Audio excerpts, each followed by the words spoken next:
Best health packages up to 80% discount. Tirumala Diagnostics. నమస్తే సుధీర్ గారు. నమస్తే అండి. నేను మీరు నాగరాజ్ గారు చేసిన ఒక వీడియో చూశాను. ఇప్పుడున్న జనరేషన్ ఆడపిల్లలు చాలా ఈజీగా అబ్బాయిలకు అట్రాక్ట్ అవుతున్నారు. కలర్ చూసో, హైట్ చూసో, పర్సనాలిటీ చూసో, లేదా వాళ్ళకున్న కొన్ని క్వాలిఫికేషన్స్ ఏవైతే ఉంటుంటాయి, హీరోలా ఉంటాడని. ఈ మొబైల్స్ ఎప్పుడైతే వచ్చేసిందో, డిజిటల్ ఎప్పుడైతే వచ్చేసిందో, ఆ ఎరాలో పడిపోయి వాళ్ళకంటూ కొన్ని లక్షణాలను కోల్పోయి మరి ఆడపిల్లలు అట్రాక్ట్ అవ్వడం జరుగుతుందని మీరు మాట్లాడడం జరిగింది. ఈ మధ్య కాలంలో ఆడపిల్లలకి సహనం, ఓపిక కూడా లేవు అని మీరు చెప్పారు. True. అవి అలవడాలంటే అసలు ఏ విధంగా ఉండాలి, ఆడపిల్లలకి ఆ క్వాలిటీస్ని ఏ విధంగా డెవలప్ చేయొచ్చు అంటాం. పేరెంట్స్ కూడా అడుగుతూ ఉంటుంటారు, ఇన్ని చెప్పారు కదా, మరి దీనికి క్లారిటీ ఎక్కడా అని అడుగుతూ ఉంటారు. అది ఆ ఎపిసోడ్ చూసిన తర్వాత నాకే అనిపించింది అడగాలని. మరి దానికి సంబంధించి మనం ఏ విధంగా డెవలప్ చేయొచ్చు అంటాం, ఎస్పెషల్లీ టీనేజ్ గర్ల్స్కి. ఈ విషయంలో నన్ను ఒక అమ్మాయి ఇన్స్పైర్ చేసింది. ఆ అమ్మాయి ఎవరనేది చెప్పే ముందు ఫస్ట్ ఇప్పుడు ప్రెసెంట్ జనరేషన్ అమ్మాయి గురించి మాట్లాడుకుందాం. ఓకే, మీరు నన్ను తిట్టుకోకండి. మీ ఇంట్లో ఒక అన్నయ్యలాగా, పేరెంట్స్ చూసే పని అయితే మీ ఇంట్లో ఒక పెద్ద కొడుకులాగా నేను చెప్తున్నాను. ఈ మధ్య నన్ను కాలేజ్ గెస్ట్గా పిలిచారు మ్యామ్. ఒక ప్లేస్ కూడా నేను చెప్పను, కాలేజ్ పేరు చెప్పను. అది గర్ల్స్ క్యాంపస్. యాక్చువల్గా వాళ్ళ గెస్ట్ హౌస్ వచ్చేసి క్యాంపస్కి కొద్దిగా దూరంలో గెస్ట్ హౌస్ ఉంటుంది.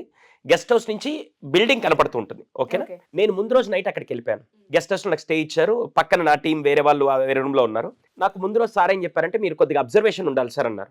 ఏంటి అబ్జర్వేషన్ అంటే, మీరు ఈరోజు రాత్రి 1 గంటకు అలారం పెట్టుకొని లేచి మళ్ళీ పడుకోండి సార్ అన్నారు.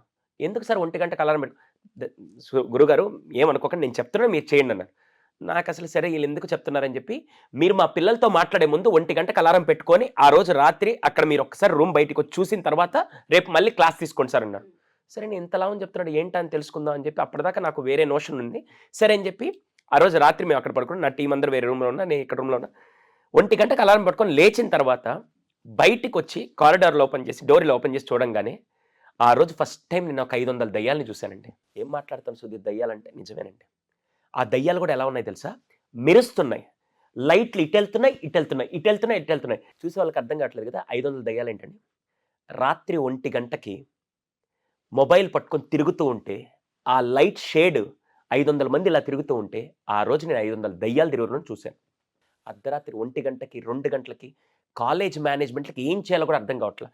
నేను చెప్పే మాట అబద్ధమైతే, అమ్మ చూసే ఆడపిల్లలు ఎవరైనా ఉంటే నన్ను తప్పుగా తీసుకోకండి. కానీ ఎక్కడ నేను ఇప్పుడు ఒక ఇన్స్పైరింగ్ ఉమెన్ చెప్తాను. నేను గొప్ప గొప్ప మహిళా మూర్తుల గురించి చెప్పే ముందు మీ ఏజ్లో ఉండే ఒక అమ్మాయి గురించి ఇప్పుడు నేను చెప్తాను. కానీ అది చెప్పే ముందు ఫస్ట్ అసలు కొన్ని బేసిక్ క్వాలిటీస్. ఇంతకుముందు ఆడవాళ్ళకి ఓర్పు, సహనం అనేది మన మదర్స్ నుంచి మనం నేర్చుకున్నాం. ఇప్పటికీ ఆడవాళ్ళు ఉదయాన్నే 5 గంటలకు లేచి వాళ్ళ ఇంట్లో పనులన్నీ పూర్తి చేసి, నేను చెప్పేది పెళ్ళైన తర్వాత చాలామంది బాధ్యతగా మారి చాలా గొప్ప ఇన్స్పిరేషన్గా మారారు.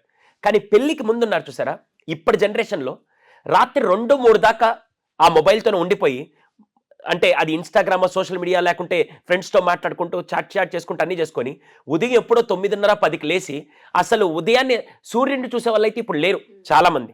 దాంతోపాటు సెకండ్ ఆస్పెక్ట్ ఏంటి తెలుసా, ఇంకా టైం అయిపోతుందని. అంతకుముందు నాకు తెలిసి స్నానం చేసిన తర్వాత ఆ డేని స్టార్ట్ చేసేవాళ్ళు ఉంటే, ఈరోజు బాడీ స్ప్రేతో డేని స్టార్ట్ చేసే వాళ్ళు చాలామంది ఉన్నారు. అంటే మీరు అర్థం చేసుకోండి. ఇంకా హానెస్ట్గా చెప్తున్నాను, ఇది చాలామంది పేరెంట్స్ వచ్చి కంప్లైంట్ చేస్తూ, మా అమ్మాయి స్నానం చేయట్లేదండి, హడావిడికి వెళ్ళిపోతుంది. వార్డెన్స్ చాలామంది, మేము వార్డెన్స్ కౌన్సిలింగ్ చేసినప్పుడు, ఈ అమ్మాయిలు అసలు స్నానాలు చేయడం కానీ అసలు ఏమి లేదు సార్, మొహానికి మేకప్ వేసుకుని టక్కని వెళ్ళిపోతున్నారు కాలేజ్కి. ఉదయాన్నే రాత్రి పడుకుంటే కదా త్వరగా లేసేదానికి. అదంతా పక్కన పెడితే పనికి మాలిన చెత్త అంతా తీసుకెళ్ళి ఇక్కడ వేస్తూ ఒంటిని శుభ్రం చేసుకోవట్లేదు, మైండ్ని శుభ్రం చేసుకోకుండా. ఈరోజు నిజంగా అమ్మ, నేను ఒక ఇంటి మనిషిగా చెప్తున్నాను.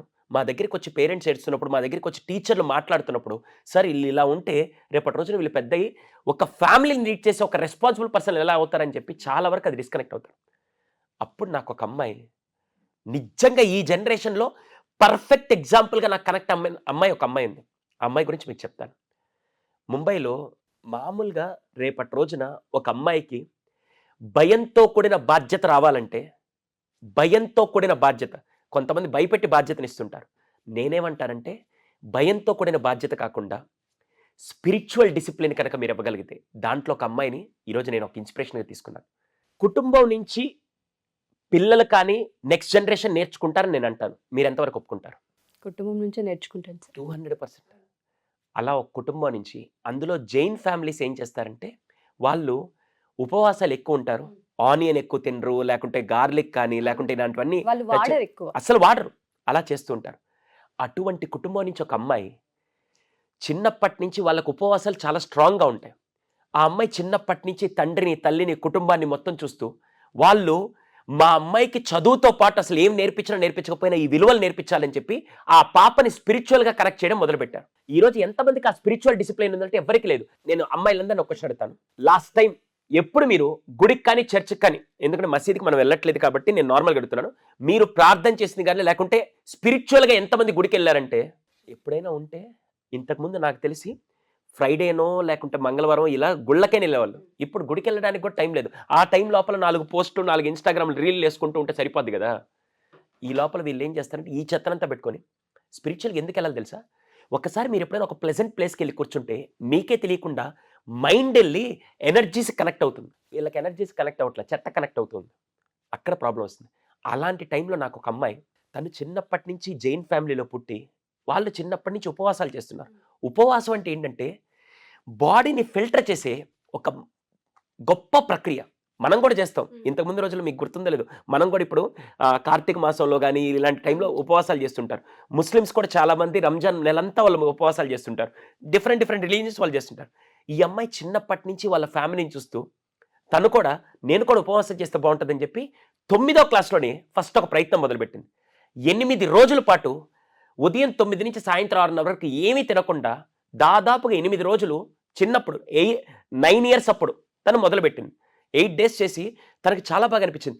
ఆ టైంలో ఒక ఉపవాసం ఉండాలంటే ఏం చేయాలంటే, మ్యామ్ నా కళ్ళ ముందు ఫుడ్ కనపడుతున్నా కూడా చాలా సెల్ఫ్ డిసిప్లైన్గా ఉంటూ కంట్రోల్లో ఉంటూ ఏది తాకకూడదని చెప్పి ప్రపంచంలో పిల్లలకి నేర్పించాల్సిన క్వాలిటీస్లో ఫస్ట్ వచ్చేది ఆ ఫాస్టింగ్లో వాళ్ళు ఆ డిసిప్లైన్లు నేర్చుకుంటారు. ఇప్పుడు నా కళ్ళ ముందు ఏముంది, నాకు ఇష్టమైన ఫుడ్ ఉంది, కానీ నేను దేంట్లో ఉన్నాను, ఫాస్టింగ్లో ఉన్నాను. దానికి అది నా కళ్ళ ముందు కనపడుతున్న నేను కంట్రోల్లో ఉండాలంటే నేను ఎంత డిసిప్లిన్లో ఉండాలి, నేను ఎంత కమిట్మెంట్లో ఉండాలి, నేను ఎంత సాక్రిఫైస్ చేయాలి.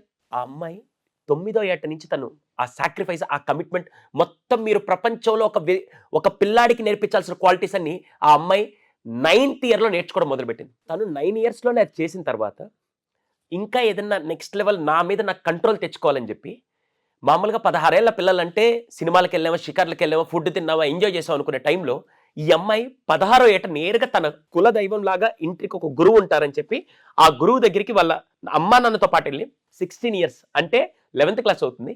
ఆ అమ్మాయి నేరుగా గురువు దగ్గరికి వెళ్ళి, గురుగారు నేను ఇలా ఉపవాసం చేద్దాం అనుకున్నాను, కంటిన్యూస్గా ఒక 10 రోజులు అలా చేద్దాం అనుకుంటానంటే ఆయన అడిగారు, అదేంటమ్మా మీ వయసులో వాళ్ళందరూ అలా తినడానికి షికారులు చేయడానికి ఇష్టపడతారు కదా, నువ్వేంటి ఇలా అంటే, లేదు అవన్నీ నన్ను అట్రాక్ట్ చేయడం కాదు, నేను వాటి మీద కంట్రోల్ తీసుకోవాలంటే నాకు ఈ ఉపవాసం ఒకటే సొల్యూషన్ దొరికింది, నేను కంట్రోల్ తీసుకునే విధంగా నేను డెవలప్ అవ్వాలి నా మైండ్ అని చెప్పి తను డిసైడ్ చేసుకొని, లేదు తల్లి నువ్వు చేయగలుగుతాను, లేదు సార్ గురుగారు నేను ఖచ్చితంగా చేయాలనుకున్నాను, ఆ అట్రాక్షన్స్ నన్ను ఎప్పుడు రాకుండా నా మైండ్ నా కంట్రోల్లో పెట్టుకోవడానికి ఇదొక్కటే.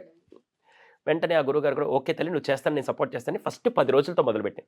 10 రోజులు కూడా ఉదయం 9 నుంచి సాయంత్రం 6:30 వరకు కేవలం వేడి నీళ్లు మాత్రమే తాగుతూ ఉపవాసం చేసుకుంటూ వచ్చింది. ఎటువంటి ఆరోగ్య పరిస్థితుల్లో కానీ ఎటువంటి ఇబ్బంది రాకుండా ఉదయం 9 నుంచి 6:30 వరకు చాలా జాగ్రత్తగా వేడి నీళ్ళు మాత్రం తాగుతూ మళ్ళీ ఇంట్లో ఒకటే కూర్చోాలి. కాలేజ్కి వెళ్తుంది, రొటీన్గా కాలేజ్కి వెళ్తూ 10 రోజుల నుంచి మొదలుపెట్టి ఇది బాగుందని చెప్పి 10 రోజుల తర్వాత ఆ కాలేజ్కి వెళ్ళినప్పుడు తన స్నేహితులందరూ అన్ని రకాల ఫుడ్స్ తింటూ ఉన్నా, అందరు వెళ్ళి అంతా లైఫ్ని ఎంజాయ్ చేస్తూ ఉన్నా కూడా ఈ అమ్మాయి చాలా నిగ్రహంగా సెల్ఫ్ కంట్రోల్తో డిసిప్లిన్తో కమిట్మెంట్తో సాక్రిఫైస్ చేసి మరి చాలా స్ట్రాంగ్గా నిలబడింది. ఎమోషనల్గా హార్మోనల్ క్రేవింగ్ ఉండే ఆ టైంలో కూడా, ఫిజికల్ చేంజెస్ నాకు ఇది కావాలి తినాలని అట్రాక్షన్స్ ఉండే టైంలో కూడా తను ఎంత బాగా కంట్రోల్ తీసుకొని అలా కంటిన్యూ చేస్తూ 30 రోజులు చేసింది. 30 రోజులు అసలు అందరికి ఆశ్చర్యం వేస్తుంది. 30 రోజులు చేస్తూ ఇంకా బాగుందంటే దాన్ని 50 రోజులు చేసింది. 50 రోజులు చేస్తూ 40 రోజులు కాలేజ్కి వెళ్ళింది. అప్పటికి ఏమి నీరసన లేకుండా ఇంకా కొన్ని రోజులు కంటిన్యూ చేద్దామని చెప్పి కొన్ని రోజులు కాలేజ్ సెలవు తీసుకొని దాదాపుగా ఉదయం 9 నుంచి 6:30 వరకు వేడి నీళ్ళు మాత్రమే తాగుతూ అలా చేస్తూ 110 రోజులు నిరంతరంగా ఎటువంటి బ్రేక్ లేకుండా 110 రోజులు ఉపవాసం చేసిన మహిళగా, అమ్మాయిగా, 16 ఏళ్ల వయసు అమ్మాయి తన మీద తను సెల్ఫ్ కంట్రోల్ తీసుకొని 110 రోజులు ఎన్ని అట్రాక్షన్స్, ఎన్ని ముదన డిస్ట్రాక్షన్స్ వచ్చినా కూడా డైవర్ట్ అవ్వకుండా 110 రోజులు ఒక కమిట్మెంట్తో ఉండాలంటే చిన్న విషయం కాదు సార్ అది. ఇక్కడ వీళ్ళందరికీ కనపడేది ఏంటంటే బాడీ మాత్రం ఫిల్టర్ చేస్తుందని మీరు అనుకుంటున్నారు, కానీ నేను చెప్పింది తెలుసా, బాడీతో పాటు మైండ్ ఎంత ఫిల్టర్ చేసింది తెలుసా. చిన్న చిన్న అట్రాక్షన్స్ వచ్చినా నన్ను డైవర్ట్ చేయలేవు, నేను అనుకుంటే ఏది నన్ను డైవర్ట్ చేయలేదని చెప్పి మైండ్ని కంట్రోల్ తీసుకుంది. డిసిప్లిన్, ఒక్కసారి అనుకున్న దాని మీద అలాగే స్టిక్ ఆన్ అవ్వాలని చెప్పి అలాగే స్టిక్ ఆన్ అయింది. సాక్రిఫైస్, ఇవన్నీ నేను తినకూడదని చెప్పి నాకు ఇష్టమైన ఫుడ్ కనపడుతున్నా కూడా తినకుండా ఉండేంత సాక్రిఫైస్ తను చేసింది. కమిట్మెంట్, ఒక్కసారి డిసైడ్ అయితే ఏదైనా పర్లేదు దానికి స్టిక్ ఆన్ అవ్వాలని చెప్పి కొన్ని గొప్ప వాల్యూ సిస్టమ్, స్పిరిచువల్ డెవలప్మెంట్ తను చేసుకునింది. అది ఎలా వచ్చింది తెలుసా? Cultural tradition. వాళ్ళ అమ్మా నాన్న చిన్నప్పటి నుంచి తనకు నేర్పిస్తూ గుడికి వెళ్ళాలి, లేకుంటే ఇలా చేయాలి, మనం ఇలా చేద్దామని చెప్పి వాళ్ళు చేస్తూ వీళ్ళు నేర్చుకోవడం మొదలుపెట్టారు. ఆ పాపే ఈరోజు క్రిషాచా.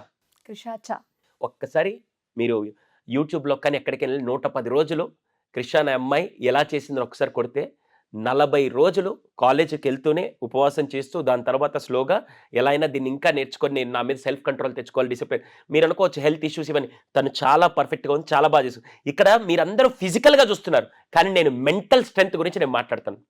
అది ఆ అమ్మాయి స్పిరిచువల్గా కనెక్ట్ అయింది కాబట్టి ఆ అమ్మాయికి ఒక విలువ వచ్చింది. ఈరోజు అందరూ స్పిరిచువాలిటీ అనేది తగ్గిపోయింది. అసలు గుడికి వెళ్ళారంటే అది పండగ వచ్చినప్పుడు అది గుడికి ఏదో షోకేజ్లో చూపించినట్టు ఊరికి వెళ్ళి రావడం తప్ప, స్పిరిచువల్ కనెక్టివిటీ వెళ్ళడం వల్ల మైండ్ చాలా మెచ్యూర్డ్గా వస్తుంది. మైండ్ మీ మీద కంట్రోల్ పెంచడానికి చాలా బాగా ఉపయోగపడుతుంది. నాకు తెలిసి ఆ అమ్మాయిని మనందరికి ఇన్స్పిరేషన్. 16 ఏళ్ల వయసులో ఇన్ని డిస్ట్రాక్షన్స్ పక్కన ఉన్నా కూడా తను కంట్రోల్ తీసుకుందంటే చిన్న విషయం కాదు సార్ అది. ఇంకే పనికి మాలిన విషయాలు ఆమెకి దగ్గరికి కూడా రావు. So she are inspiration. ఈరోజు నేను రాత్రి 2 దాకా 3 దాకా ఇందాక నేను చెప్పిన ఇన్సిడెంట్లో కూడా వాళ్ళందరూ అమ్మాయిలందరూ అలా డిస్ట్రాక్ట్ అవుతుంటే ఇక్కడ ఈ అమ్మాయి ఎంతోమంది మిగతా గర్ల్స్కి she an inspiration to cultivate that kind of life skills in her body. అందుకే దయచేసి పేరెంట్స్ స్పిరిచువల్ థింగ్ అనేది పిల్లలకి అప్పుడప్పుడు కనెక్ట్ చేస్తూ ఉండండి. స్పిరిచువల్ అంటే కేవలం అదేదో గుడికి వెళ్ళి కొబ్బరికాయలు కొట్టడం ఇవన్నీ కాదు. తనని తను బ్యాలెన్స్ చేసుకునే విధంగా, తనని కంట్రోల్ చేసుకునే విధంగా, ఒక ఎనర్జీతో కనెక్ట్ అయ్యే విధంగా ఎలా అయితే మీరు చేస్తారో పిల్లలు అవే నేర్చుకుంటారు. మీ ఫ్యామిలీ ట్రెడిషన్లో స్పిరిచువల్ డెవలప్మెంట్ అని తీసుకొని వస్తేనే వాళ్ళు తీసుకొస్తారు. మీరు అన్నట్టుగానే సార్, చాలామంది పేరెంట్స్ సెల్ఫ్ కంట్రోల్ లేదు పిల్లలు కానీ మాట్లాడే ప్రాసెసే ఎక్కువ ఉంటుంది తప్ప, యాజ్ ఏ పేరెంట్స్గా సెల్ఫ్ కంట్రోల్ మనకుందా, మనం ఏం చేస్తున్నాం, మన ట్రెడిషన్ ఏంటి, మనం వేటిని పాటిస్తున్నాం అనేది ఆలోచించుకోం. ఒక ఉపవాసమే సార్ మనం తీసుకుంటే కార్తీక మాసం అని మీరు చెప్పారు, చాలామంది 41 days ఒక మడిలా పెట్టుకొని ఆచారాలని ఎంత బాగా తీసుకెళ్తారంటే ప్రతి తల్లి ఇంట్లో అదే తల్లి ఆడపిల్లకి అది నేర్పించవచ్చు. అప్పుడుండే నిగ్రహం కానీ, అప్పుడుండే అలవాట్లు కానివ్వండి, అప్పుడుండే ఏదైతే నిగ్రహం మనం చూస్తూ ఉంటుంటాం వాటిపైన ఫోకస్ పోను కూడా పోదు. పక్కన వాళ్ళు తింటూ ఉన్నా పొరపాటున కూడా మనకి క్రేవింగ్ రాదు, తెలియకుండా అందులో ఉండిపోతూ ఉంటుంటాం. పేరెంట్స్ అట్లీస్ట్ ఇటువంటివి గమనించి పిల్లలకి ఇవి కనుక డెవలప్ చేయగలిగితే ప్రతి ఆడపిల్లకి కూడా ఫ్యూచర్ పైన, కెరియర్ పైన, ఆలోచనల పైన ఇంకొంచెం డెవలప్ అయ్యే అవకాశం ఉంటూ ఉంటుంది. ఇది ఈ ఏజెస్ కామన్ హార్మోనల్ ఇన్బ్యాలెన్స్ అవుతూ ఉంటుందని మాట్లాడుతూ ఉంటాం, కానీ మన చేతుల్లో చాలా ఉంటుంది. మన పురాణాలు చాలా చెప్పాయి, మన సంస్కృతిలో చాలా గొప్ప గొప్ప విధి విధానాలు ఉన్నాయి. వాటిని పాటించగలిగితే ప్రతి ఆడపిల్ల ఇటువంటి వాటికి అట్రాక్ట్ అవ్వకుండా ఉండగలుగుతుంది. డెఫినెట్గా. Thank you so much sir. ఇది ఒక మంచి టూల్. చాలామంది పేరెంట్స్కి ఇది ఒక మంచి అవకాశం. పిల్లల్ని సెల్ఫ్ కంట్రోల్ చేయగలిగే ఒకే ఒక శక్తి మన ట్రెడిషన్లోనే ఉంది. దాన్ని ఫాలో అవ్వి డెవలప్ చేయగలిగితే వాళ్ళ పిల్లల చేతుల్లో ఉన్నట్టే. Thanks allot sir. Thank you.